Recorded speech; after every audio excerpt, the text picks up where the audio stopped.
Démocratisons l'information avec Bad News TV.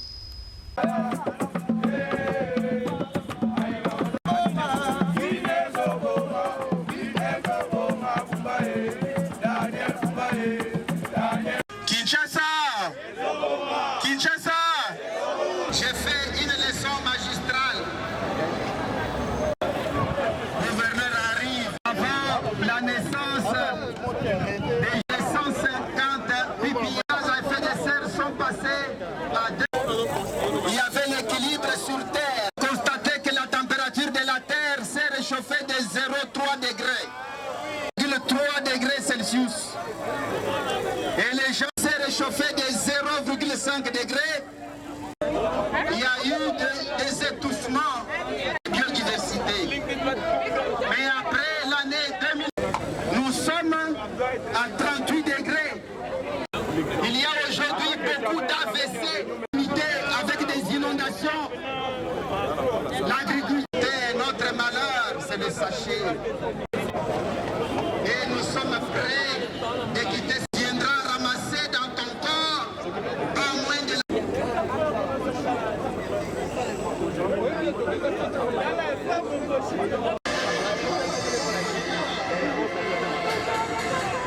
que m'avait donné pour son arrivée sont largement passés.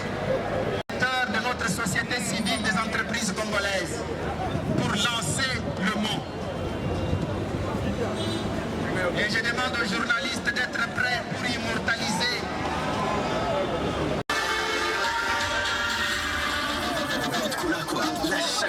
Droit à la parole.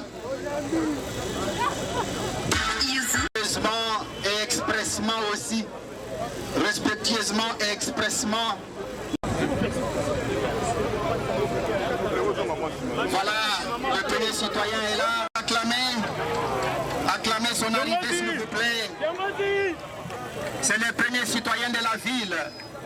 Je nous invite à acclamer le premier citoyen. Et voilà, nous n'avons pas le temps à perdre. Au nom de l'ambassade des Pays-Bas, l'organisateur, au nom de la Suède, des États-Unis et du Japon, représentés tous par leurs ambassadeurs au sommet.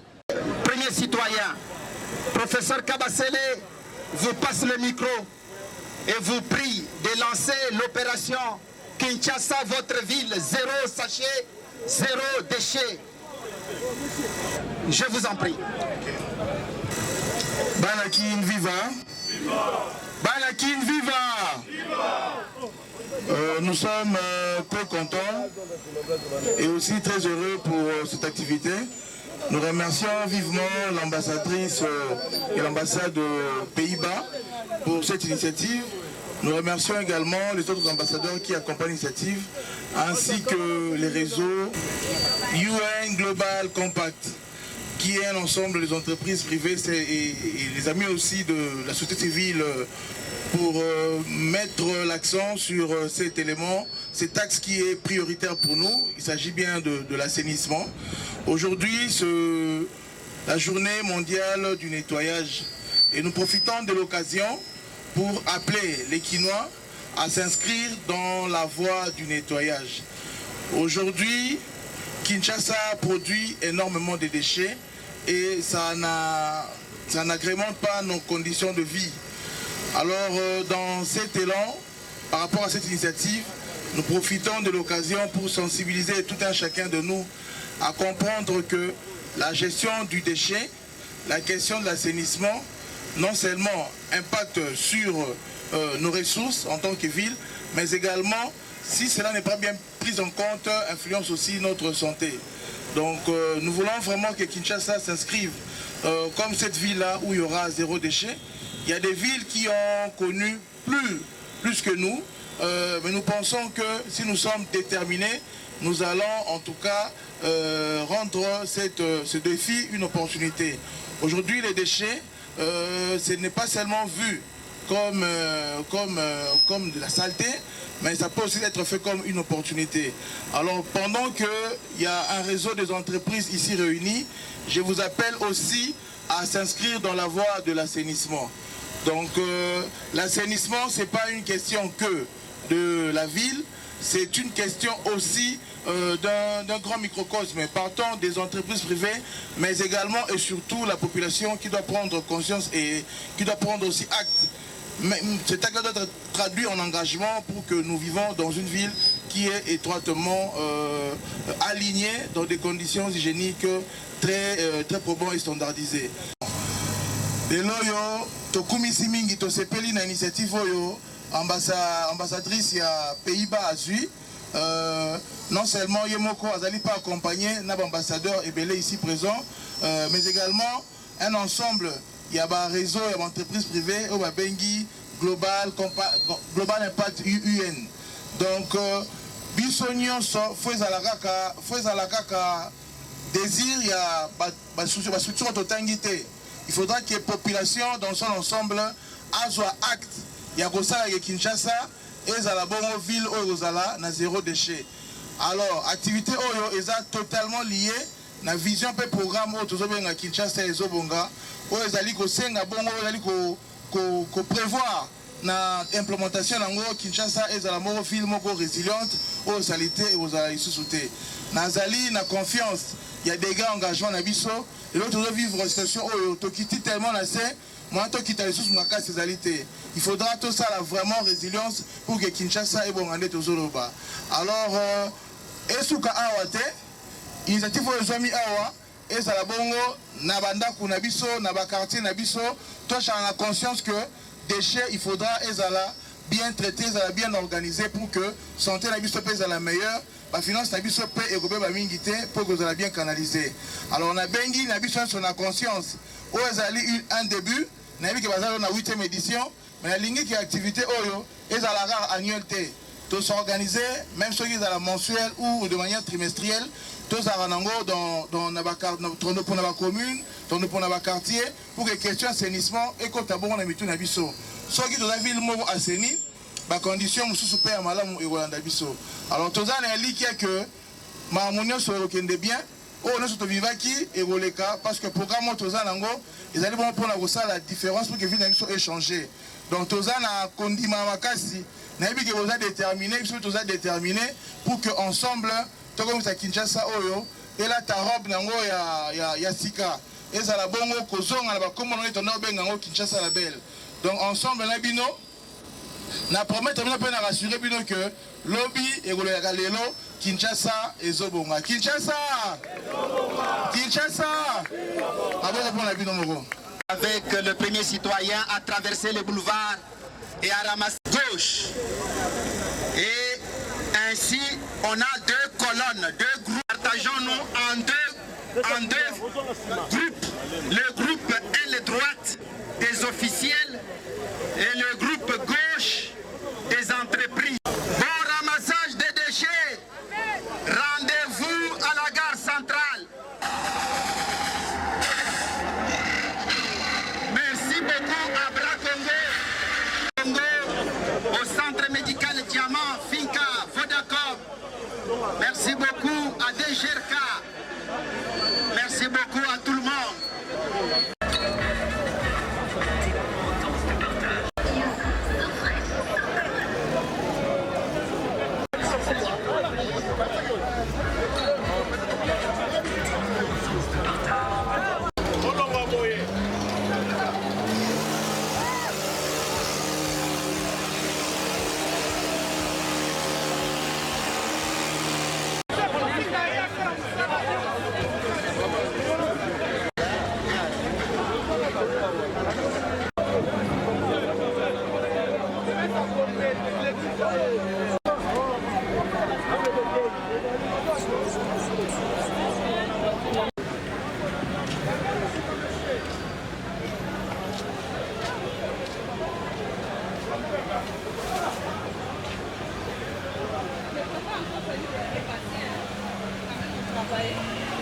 Cette année, les gens font ça.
Tout bien.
Moi, je suis avec ma chef et des plantes.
Des filles, on a des félicité.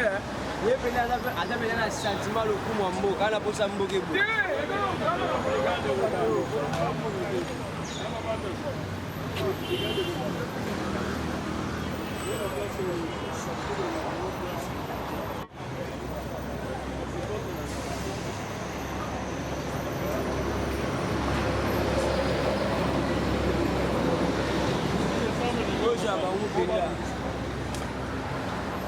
Au moins, grâce à la biso,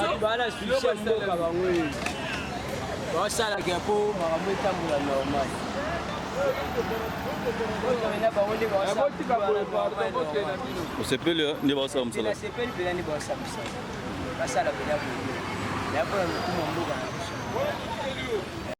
mpona otala na mboka na yo motema ya nation ozomona eza teke osala mosala kaka ototalaka te ta baninga baketala ti kuna na fulu na kati ti na kati kuna tomoni ça va quand même. Félicitations. Ok.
Fais espace. Fungwama.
eloko na kosenga eloko nyonso na mboka na biso ebandaka malamu mais eloko tozanga nde suivi ezalaka te po so natali bien quelque part nazomona mituka moko ya marque boye ekufa awa na wenza bikeku donc ekufa na salite tondi wana jusqu'à présent balongolaka te mpona nini suivi eza te.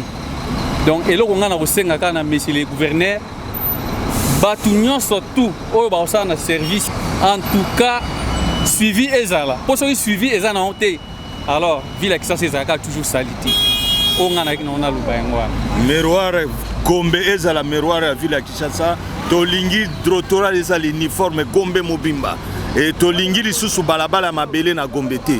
Merci monsieur le gouverneur. Et puis eloko na kobakisa tous les 24 communes ya ville ya Kinshasa bamituka oyo na kosepela na chaque commune bazwa mutuka moko efanda na kati ya commune na chaque commune sur les 26 communes 24 communes sur les 24 communes. Chaque commune bacha mutuka moko pour na kolongolaka kosalaka suivi ya salubrité à chaque commune pour na koyeba pa inini bango bakobanda kokende bwaka ba salubrité wana. Vraiment tozana ba chômeur baza ebele na chaque commune soki bazui batu o bazo ko chômer bazo fa na bandako pour na kosala ramassage ya salubrité. En tout cas na ville ya Kinshasa salité que ça soutient mais na 5 kaka toujours suivi nde ezala suivi. Merci. Naza vraiment na esengo na omona boye motema na ngai sepeli penza. Mais siko nazo senga na monsieur le gouverneur atie la biso ba site o eza pona décharge. Tozalaki na 52 sites il y a décharge. Mais cette fois-ci toza ta place moko ya kobwaka ba salité te. Toza ta place moko ya kobwaka ba salité te. Ba salité tozo ke bwaka na ba place o esengeli te. Pour ton information, il y a déjà des sites où il y a hôpital à Kitambo, ils allaient déjà. Est-ce que Fongami déjà? Oui, le gouverneur a parlé de ça déjà. Mais moi je suis dans les domaines, je suis dans les services. Tozo bwaka quand tout le monde a passé. Si je vous dis ça, tout le monde a passé vraiment. Tout le monde a passé. Na minitio. Ba moto ebimi et que ça là. Et que le rotaba salité. Mais si vous place à bwaka ngo passe. Alors nazo senga vraiment et ça idée ya bien. Et ça la tendé to monaki kin bopeto babimi seli biso bami tuka boye. Mais suka nango toye komona zéro.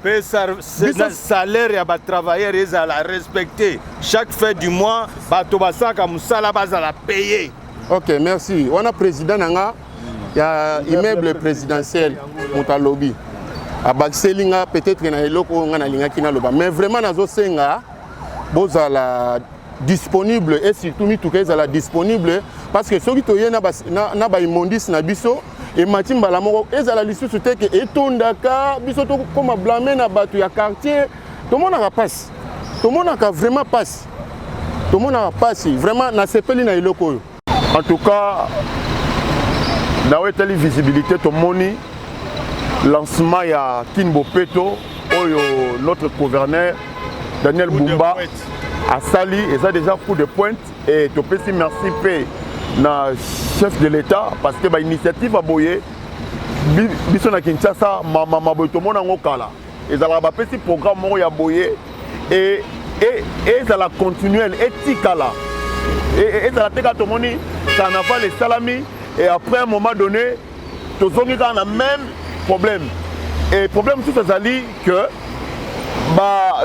sa liberté et sous quoi na manzela minene boité même si na ba quartier na biso ba beta c'était et puis ba chef du quartier ba bourgmestre surtout ba bourgmestre na biso ba bourgmestre ba sala malamu pour ba aider gouvernement en tout cas vie na biso ba kinois et ça lié na environnement autovandi ce qui va tenir fort na makambo oyo na sire même ba problème il y a ba maladie autour de belé et à cause il y a environnement na biso et aussi là en tout cas je peux merci mingi na gouverneur na biso Daniel Bumba en tout cas nous avons passé ma kasi pe ba maele ya boye et si la té en tout cas musalo pe et comme même romona ba jeune belé on de konanga auté ko loba ba jeune belé bazana na chômage ceux qui va engager ba jeune onyo so bazo fanda na ba Carrefour ba sala le côté et ça déjà emploi ba pesa ba jeune qui no ba so musala pour Kinshasa na biso vraiment et là ta robe na ngwe sika tozongela ko benga ngo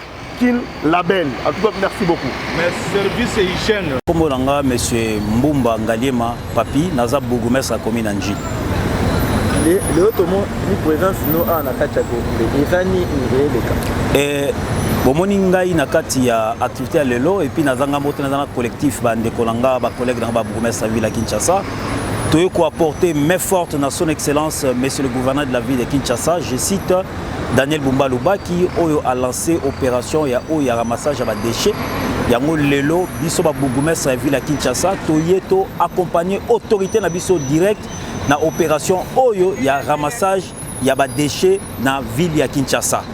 Yango wana lokola yende mokonzi na na terrain biso ba bourgmestre o toujours servi lokola maboko makolo to ba représentant na niveau ba commune to kotika la indifférente na initiative o mokonzi sali a ngomba Kinshasa pour na ngoto ye on a ko accompagner ye pe to témoigner soutien na biso ba bourgmestre na ba action nyonso mokonzi na biso ya ville.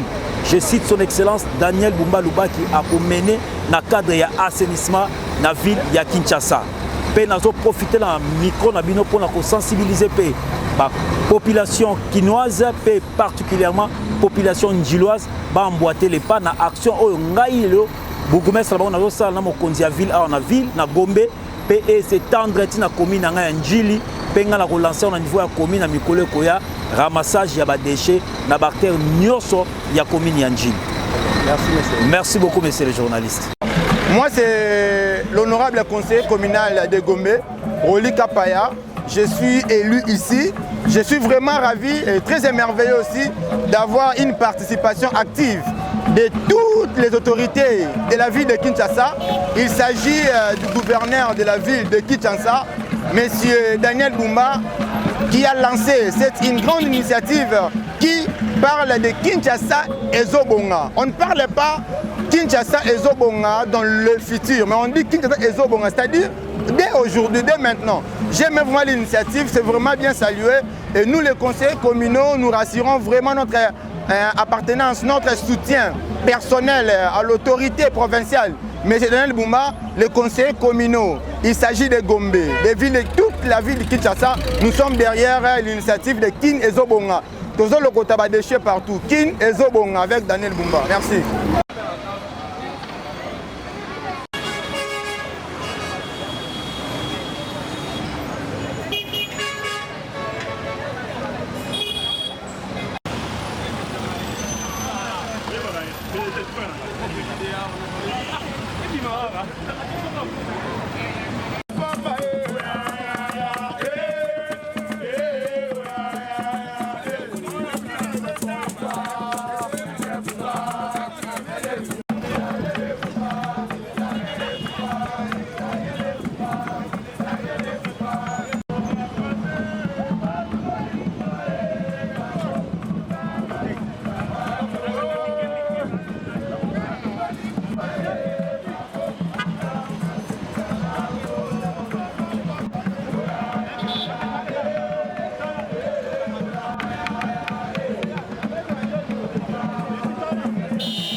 Nous allons suivre les réseaux UN Compact. Après cela viendra le secrétaire général en environnement et ensuite lui-même les gouverneurs, son excellence, monsieur le gouverneur va clôturer avec les mots. Sans plus tarder, nous allons appeler l'ambassadeur si elle est là et peut passer pour son mot. L'ambassadeur est là. Ok. French, French? Français, c'est bon. Merci. Beauté, beauté. Je suis tellement fière de vous tous. Un grand applause pour vous tous. Vous êtes les vrais héros. Et bien sûr aussi un grand merci à monsieur le gouverneur qui a vraiment géré 7 jours pour nous, qui a vraiment donné un exemple comme premier citoyen de la ville de la Sénissé. C'est important, on l'a dit déjà pleinement et vous le connaissez tous. Les déchets sont extrêmement dangereux. Ici à Gombe, c'est pas même si mal. Si on part des autres communautés de Kinshasa, c'est encore plus pire. Alors je vous promets, on va continuer la lutte contre les déchets et j'espère et je compte sur vous tous d'être avec nous l'année prochaine et on ne va pas rester à Gombe, on va vraiment faire le travail aussi dans les autres communautés de Kinshasa. Je voudrais finir par un grand bravo pour l'équipe des Pays-Bas. Ils ont vraiment travaillé d'arrache-pied. Bravo à vous tous, vous êtes une équipe d'ouf. Ils ont travaillé très dur pour vraiment faire ça. Et finalement, un grand merci aussi à Global Compact, tous les secteurs privés qui se sont engagés, qui ont pensé avec nous et qui resteront avec nous aussi pour continuer les efforts. Grand merci à vous tous et je vous aime tous, vous êtes fabuleux. Mouah. Réseau UN Compact, s'il vous plaît, venez vite.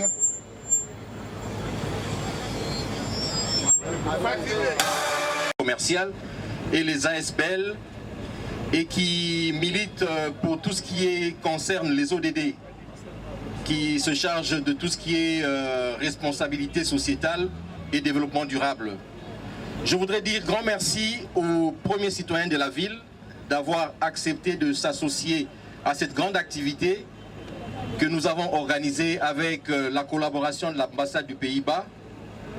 Le UN Global Compact est déterminé à travailler avec la ville de Kinshasa.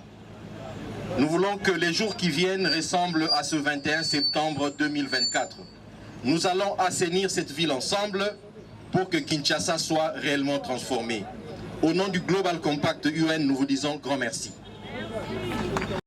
C'est pour dire que vous étiez bien préparés pour venir accomplir votre tâche en tant que citoyen de la ville de Kinshasa.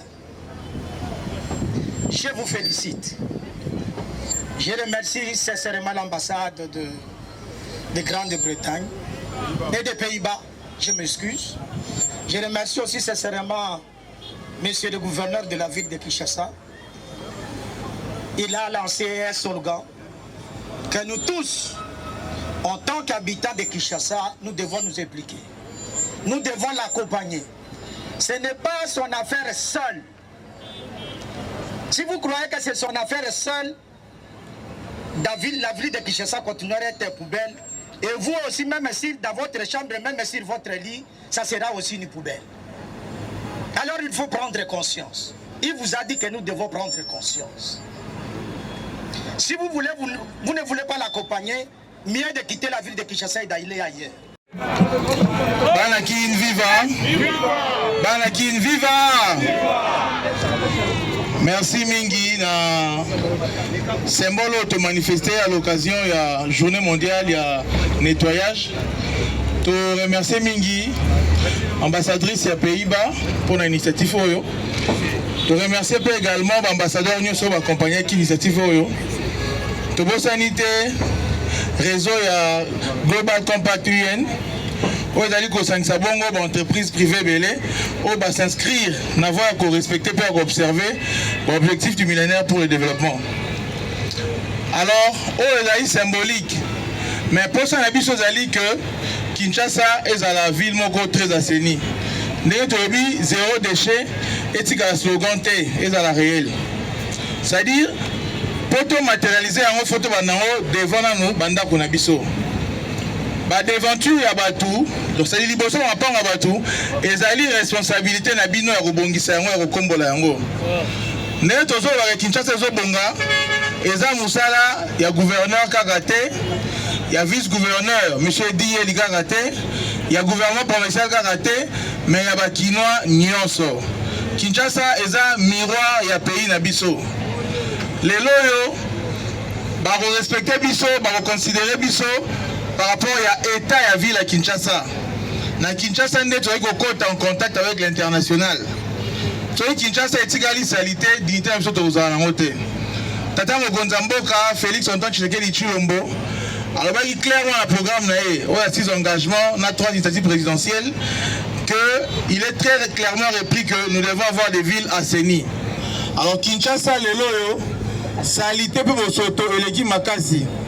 Vos soto, et botami na ba comportement na biso faut banda ko changer ba comportement na biso avant que l'obito ma royal la mesure coercitive pour contenir bino rotosa ezali malamu soko bino mo biso mo to conscience liboso anda kuna yo 10 mètres liboso anda kuna yo kombola cha propreté kangisa déchets mikolo ezali goya gouvernement provincial na nzela ministère nango ya environnement et propriété publique na embellissement bazali ko implémenter vous voyez présence il y a ba décharge il y a ba commune na ouvert ma décharge finale plutôt pour que tout va bon gérer déchets malamu déchets so ezali gérer malamu té et que peut sabi so bokono et que ça que to dépenser bon sous c'est belé plus que prévu toti ka ko boaka na ba rivière toti ka ko boaka en désordre to boaka ndenge elengo bani to battre la déchet parce que déchets aux hommes la déchet lobby va conserver par les comme ça allez bien recycler. Alors merci na biso so to zaki présent awa au moins que tant to longa sosima to ya to ndok anta to ko maté mais to komi et dans ande Kinshasa so bonga papa likolo moko de manière crescendo ils sont à Kinshasa et vont changer bon côté donc tant to longa kina moi ngai mo na mi tout na mais na ronia muga oh to non ça neni mais au moins que un pas malgré la chaleur to komi gare centrale et logo ezali anecdote ne ba la nature elle-même ne vous enseigne pas ne biologie faut comprendre un peu que Kinshasa lelo ba problème nyonso to za yango moyo to braver lelo ils allaient avoir distance to braver lelo mais surtout tu es volonté tu es détermination pas à pas tu vas changer l'histoire de la ville Kinshasa et Zobonga. Alors na présence na profité de l'occasion européenne pour interpeller Mouké à partant de ce réseau qui est global compact UN, l'entreprise trouvée dans la ville à Kinshasa. nalingi bo s'impliquer na question tali pe embellissement. Pour moi une histoire à ville côté de l'autre on reprend Sosimat. Bah non ben on reprend Sosimat parce que entreprise a eu permis de Sosimat ne va pas embellir le rond-point qui était là. Avoir boucaille comme un saut de montagne de on les lots. Sauf que na simanon permis ni ils ont tombé dans la rond-point Safricas. Avec un rond-point Safricas parce que Safricas nous allons entretenir en haut. Alors nous avons pour ça. Dans le budget Nabino, on va intégrer question embellissement ville. Devant l'agence Nabino, devant comment on appelle ça, siège social Nabino, il faudra penser à des éléments qui naissance et embellissement à ville. La ville tout le monde ailleurs, immeuble tout le monde à Rawana, et ali bongo l'État a atteint ta tonga yango. Et ali bongo bâtiment siège, il y a entreprise à Rambo Kawana. Quand on continue à boulevard, on a Catania, comment on a ndako kitoko moni wana est une entreprise privée. L'ensemble de la population de Bisso qui est Congo et Gotelema. Kinshasa. Kinshasa. Merci beaucoup. Merci son excellence. Mesdames et messieurs, nous voici à la fin. Démocratisons l'information avec Bad News TV.